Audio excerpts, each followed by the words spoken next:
రాష్ట్ర ప్రభుత్వంగా మా వైపు నుంచి ఏ సహకారం కావాలన్నా నిస్సంకోచంగా ప్రభుత్వం ముందుకు ఎందుకంటే అన్ని కార్యక్రమాలను ప్రభుత్వం నిర్వహించలేదు.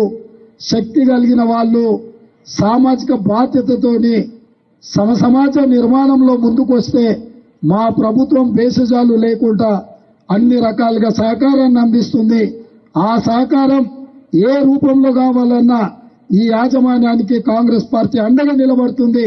దేశంలో గాంధీ కుటుంబం కాంగ్రెస్ పార్టీకి ఎట్లా ఆదర్శమో తెలంగాణ రాష్ట్రంలో కాకా వెంకటస్వామి గారి కుటుంబం కూడా ఈ కాంగ్రెస్ పార్టీకి అండగా ఉంటుంది, అండగా ఉండాలి. మనందరం కలిసి ఈ రాష్ట్ర నిర్మాణంలో ముందుకు సాగాలని తెలియజేస్తూ మీ అందరి దగ్గర సెలవు తీసుకుంటున్న మిత్రులారా, కాకా వెంకటస్వామి గారి వర్ధంతి